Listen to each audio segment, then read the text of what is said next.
let me introduce our speaker today. It's Jane Markley. She is a retired Navy nurse, and she has a real passion for advocacy and helping people in planning in advance. And so her topic today is a really good one. And without further ado, let's invite Jane up to the mic.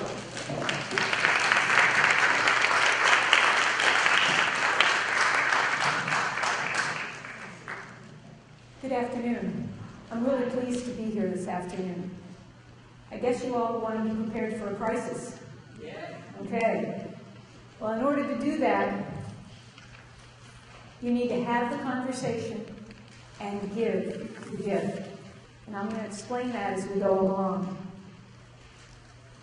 But first, let me set the stage. Your busy life is going along just fine until the phone rings. A family member who has you down as their next of kin is in the emergency room after a fall. The hospital calls and says that your loved one can't speak. They cannot tell them what it is that they want. And there are lots of questions and lots of decisions that need to be made. And some of them need to be made quickly. There's no time to be wondering what the story is. The crisis has now occurred. You are in the middle of it. And I guarantee you it's going to happen at some point in time to almost everyone in this room that the crisis will occur. Are you prepared? Do you know what to do? Have you got your ducks in a row ahead of time so that this is less of a crisis for you?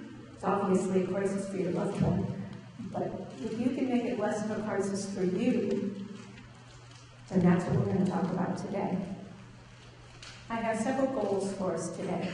The first is to help you understand the terminology, the jargon, the tools necessary for doing advanced care planning.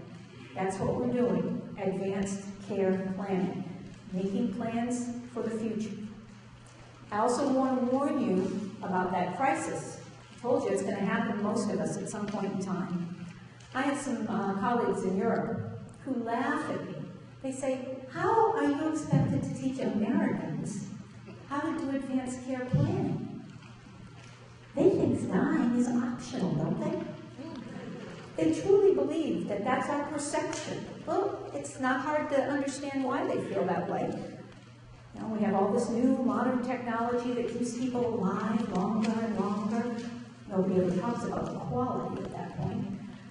We have all this new drugs, new activities, new things going on that make them believe that we honestly think we're invincible and aren't going to die.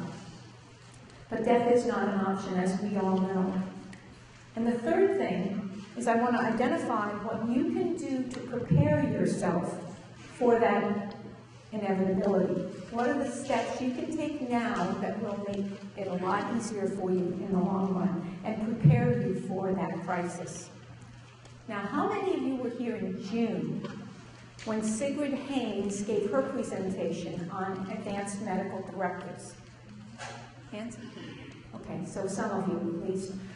That helps me to determine how much I need to delve into this for folks, because Sigrid dealt with it from a legal perspective, and I'm going to do it from a legal and the medical perspective, as well as several other perspectives to try to help tie it all together for you.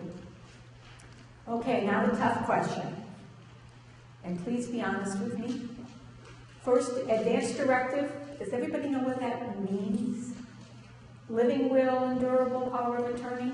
That may help some people. Okay. How many in this room believe that they have an advanced directive? Hands up. Not surprising. Okay. I say not surprising because you all deal with seniors and healthcare and the entire world in which I live. And so therefore you have a better understanding than the general population as to why this is important. it was about not quite 50% of you said you have one. In the general population, it's as low as 20%. Sometimes about 25% is what we're talking about now. It all depends on the sample survey that you do and what part of the country you're in and the gender and the ethnic grouping that you're in. But about 25% of Americans have it. If you have a plan, number one, I'm really proud of you because we all should have them. But number two, you're not off the hook. And the reason you're not off the hook is because I beg to differ that some of you will not have them done correctly. And that's what we'll cover today. So what is advanced care planning? There's lots of definitions. I threw some up for those of you who are visual and need to look at these and reread them a couple times. I'm not going to read them for you. But it's a process about learning and making decisions about your care and what you want. Having a conversation and documenting. That's what advanced care planning covers. There's the advanced directive, which, as I said earlier, is made up of the living will and the durable power of attorney.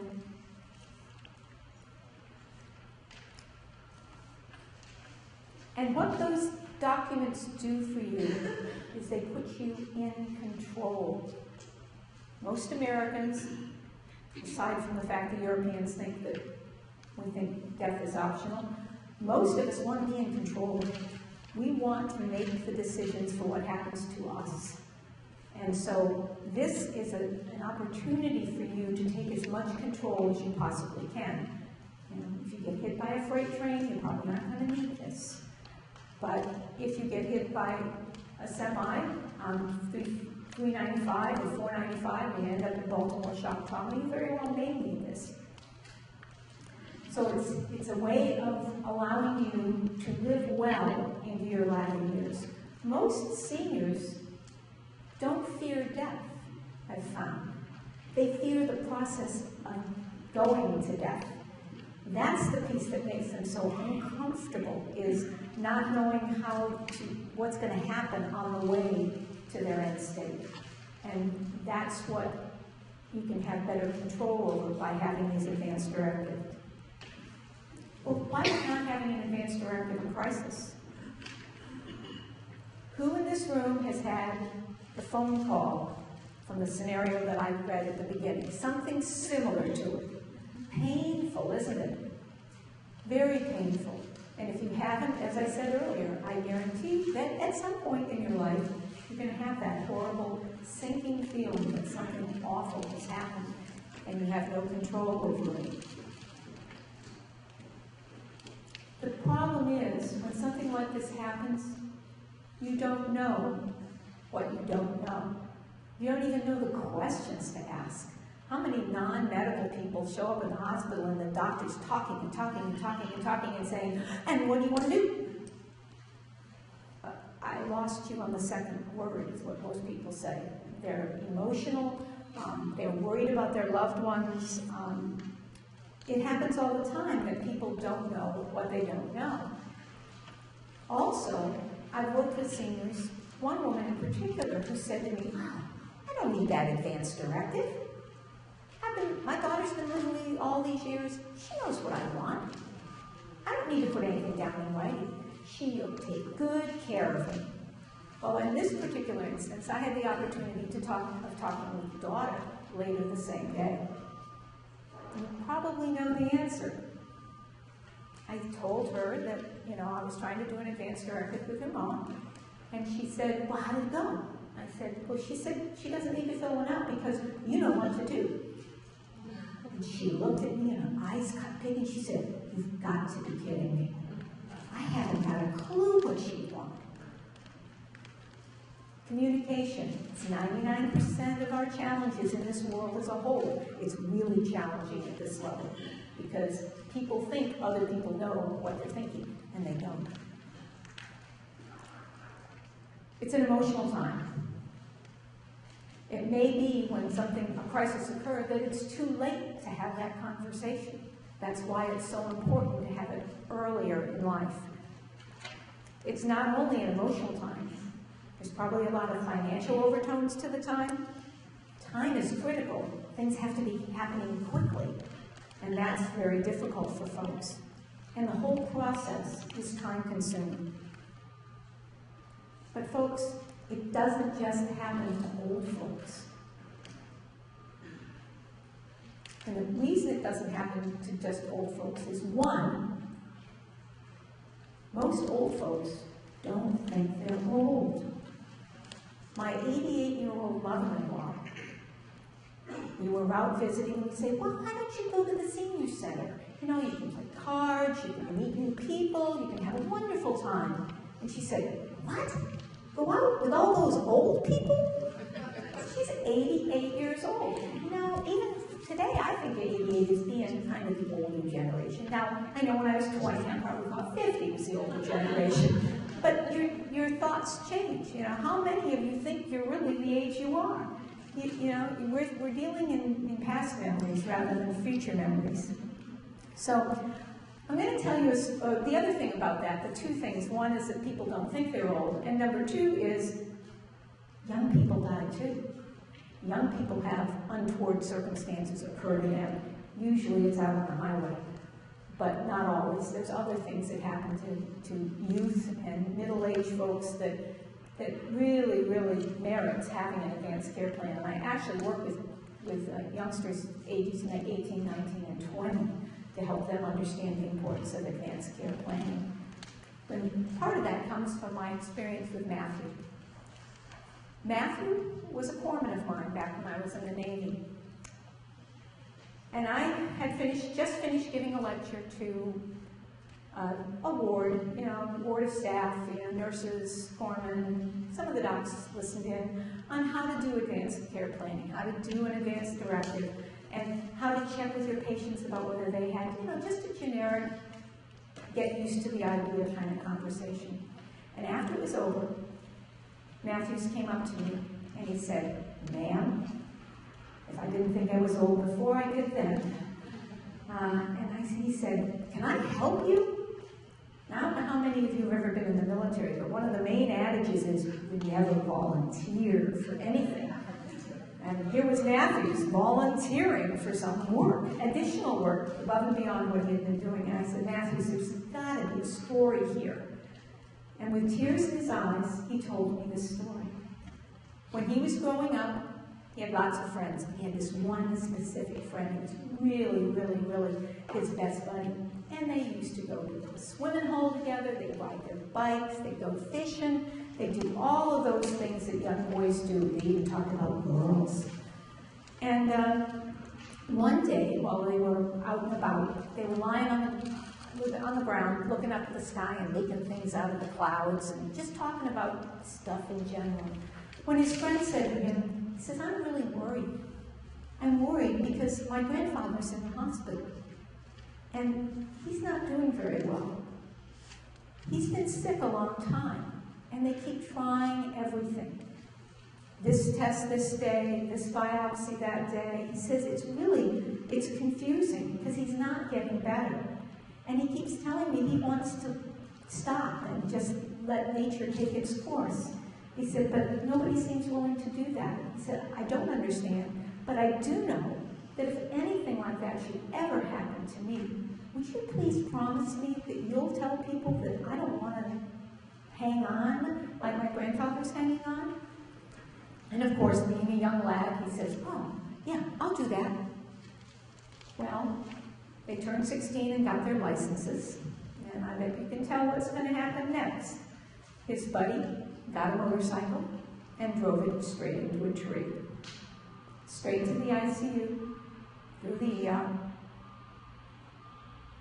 And there was a great effort put towards bringing him back, doing whatever needed to be done. But within a week or two, this young lad was identified as being brain dead. Matthew was beside himself.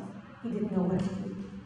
So he asked to meet with this young lad's parents, and he explained the conversation he had had with him and how important it was to their son that he not be drug along with care that seemed futile. I know well it's hard to lose a child. And so the parents couldn't make that happen, couldn't let go.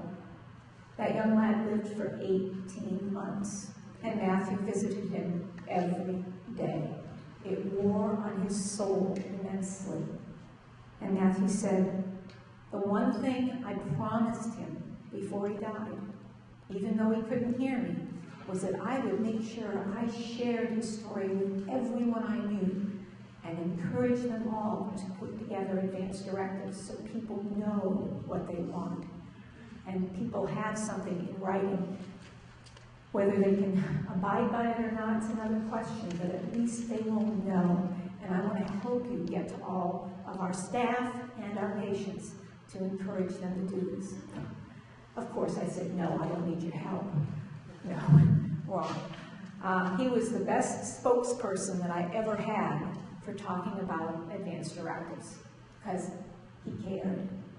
He lived it. He knew what it meant to people. And so Matthew was my hero, because he really, really felt compassion and has made a difference in a whole lot of people's lives because he's gotten them to do their directives. Now, the other issue that arises if there's no plan has been brought forth in some research that's been done over the past 20 years.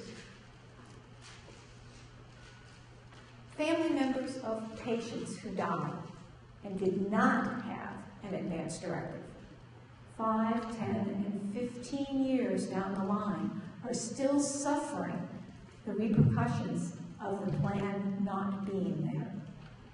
Now, what do I mean? Some of them having severe psychological problems, not because their family member died, but because they did not know what their family member wanted, and they're second-guessing themselves for years as to whether they did the right thing. Now, it doesn't matter if they did a full court press and everything to the bitter end, or they did nothing and disconnected. Anywhere in between. It didn't matter in the research. It mattered that they did not know if they'd done the right thing. And so that to me is a compelling reason for you to ask your parents to do this and your loved ones. Because when you're put in the position to make those decisions and you don't know, it could very well have a severe impact on your life going forward as well. So, what can you do now to prepare for the crisis? I told you I'd go through some of the process that it requires. First, having the conversation so that you can give that gift of not having long-term problems down the line. The conversation first needs to be held with yourself.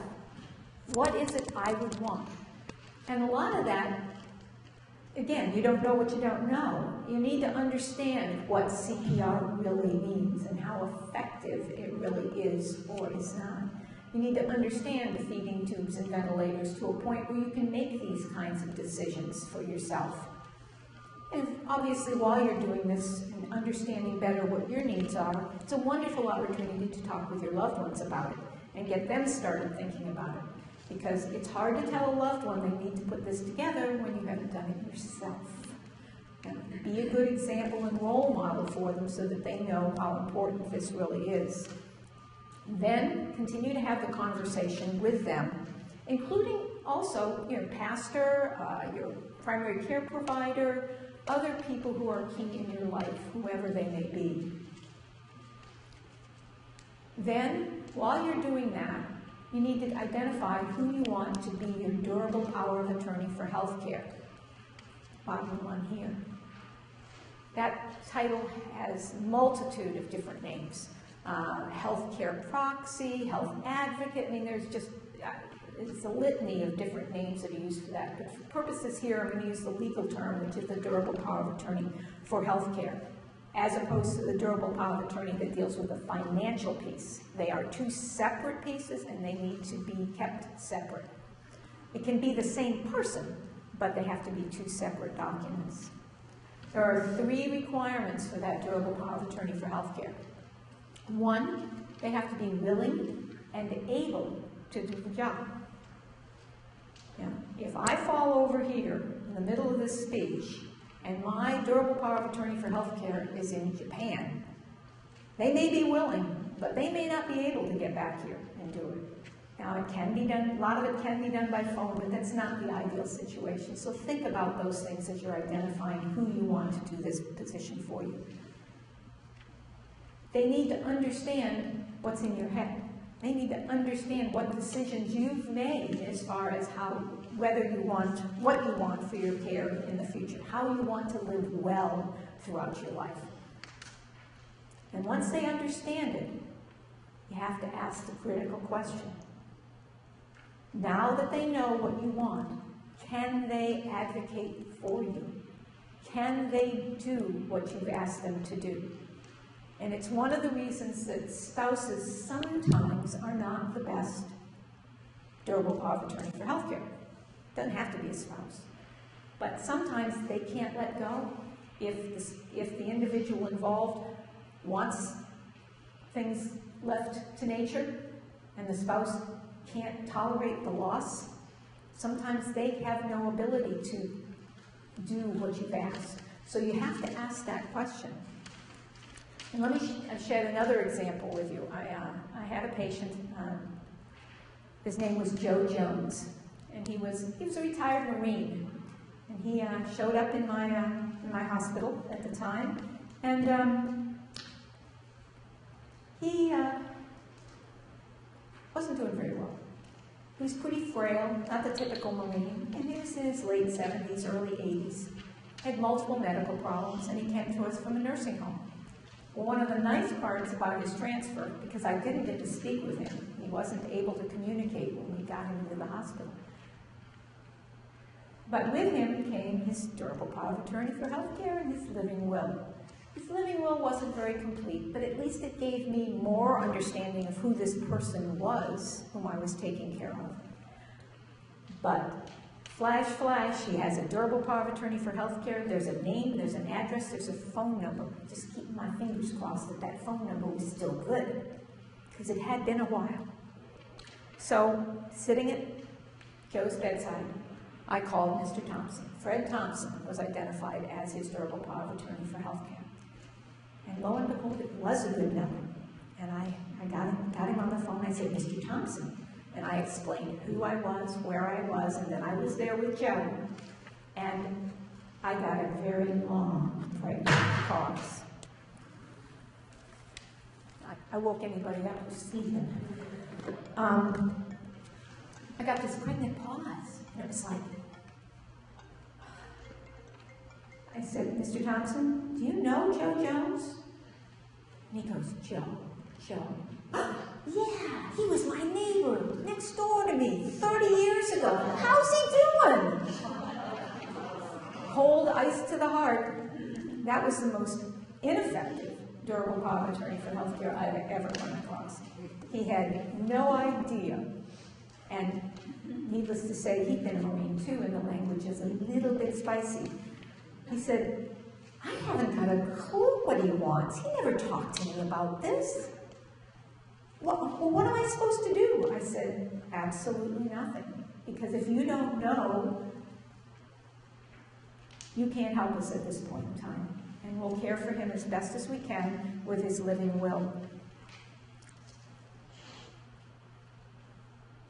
So, and that's why I emphasize those 3 pieces of, are they willing and able?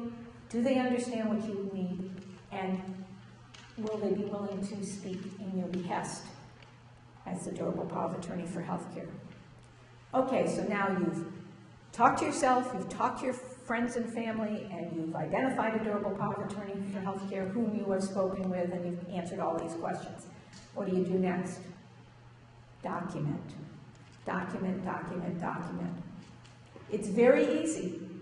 Once you've gone through the hard part of having the conversations, it's really easy to do the documentation. They don't make it hard for us, any of the states. There are many tools that you can use to document, and it does not matter which one you use. There are people who say, well, you must use our tool. Wrong. Legally, you can use any tool that you want. There are a number of them. Every state has a different one. They're all different. Are they right or wrong? Doesn't matter. That's what the state has. There are hospital forms instead of state forms that some hospitals want used. There are electronic forms. A new one is My Directives. Excellent form. If you're into electronics and internet and want to put it on the web, it's a wonderful tool. And they have connectivity to connect to many of the major systems in order to download to an EHR. The ABA has a website with lots of information about this and how to do it. But my favorite, and I will show a preference here, is 5 Wishes, which was developed by Aging with Dignity back in the 90s. There's over 20 million copies out there right now in use. What 5 Wishes does for you is a couple things that are different than what Sigrid mentioned in June, and address some of the issues that she brought up. One is portability. In this very active and mobile society, people move everywhere. You know, they're here for 6 months and there for 6 months and out with the grandkids for 3 months, and never knowing where they're going to be. The nice thing about Aging with Dignity and the 5 Wishes is 42 of the 50 states and the district have, through their legislature, approved the 5 Wishes as a state form. You can use it solely in all of those states, and all the ones around here, Maryland, Virginia, they're fine. 8 states haven't gotten it through their legislature yet because it keeps falling to the bottom of the pile. And however, what they've said is you can use the 5 Wishes. We just like you to use 1 or 2 of our forms too.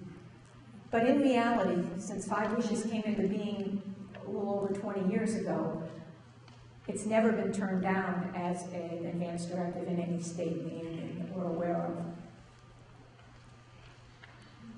As any advance directive, it requires 2 witnesses. It only requires notary in 4 states, none of which are here. And unlike the advance directives that Sigrid spoke to, she spoke to the medical legal side of things. 5 Wishes speaks to medical and legal, but it also speaks to the personal and the spiritual nature of an individual and tries to address more things for the people. Now, if you don't think yourself as spiritual, and you don't want to fill that section out, you don't have to. It isn't required. You just cross it out. It's pretty simple. But that's what makes it different, and that's why people have called the 5 Wishes the living will with a heart and soul, because it speaks to more than just the medical legal pieces.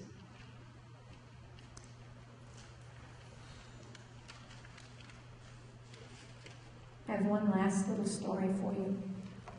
Mrs. Tucker, another individual I know, or knew, very older lady who was sent to the emergency room from the nursing home, and she arrived and her family came rushing in, and the doctors asked if she had an advance directive. Oh yes, she's got an advance directive.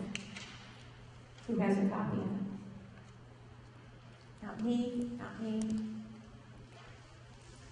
One daughter came in and said, oh, I know where it is. I don't have a copy, but I know where it is.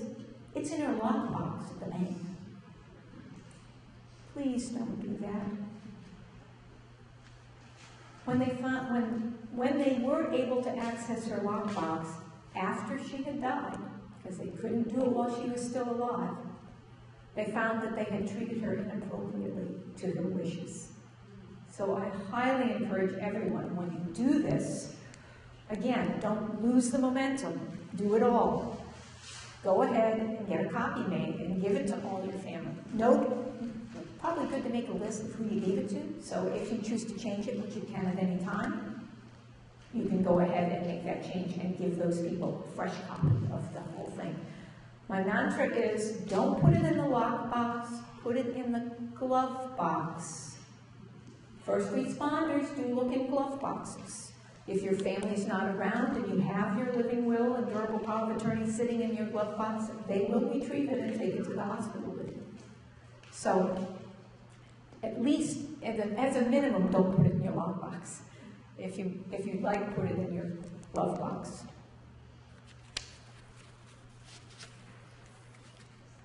So, back to those people who have a plan. Already done. Put your hands in the air, right? Have you had the conversation? Do you know if your durable power of attorney for health care understands what you want and is willing to do that for you the way you want it done, not the way they want it done? Can they do what they've been asked? For those of you without a plan, it's not too late until it is. So I hearken unto you that you need to put together your plan and get it in place. You never know when that $395 and $495 are not going to be a pleasant experience. You never know when you're going to fall down and bump your head. You know, it happens to everybody at a multitude of ages. Now, a lot of people ask me, can I do this myself? I have two answers to that. Absolutely.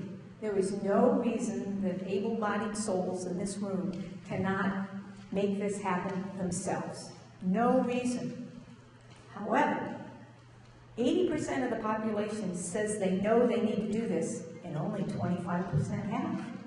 So the other answer to the question is, maybe. It's not an easy conversation for many people to have. It's not something that you go, oh my gosh, it's Saturday, we're going to go do our advanced directive. You know, it's just not, it's not in people's mantra to do it. So I say maybe, because it's hard having that conversation. I'm going to have some resources at the end with a slide that will show you some of those resources that you can tap into. So I want you to talk with your loved ones and get them to act. Again, you need to act first to be the good example of how to do it. Don't be standing flat-footed when the crisis occurs. And don't be like the scenario where there's nothing available. You need to have the conversation and give the gift. Do it now, do it early, but do it.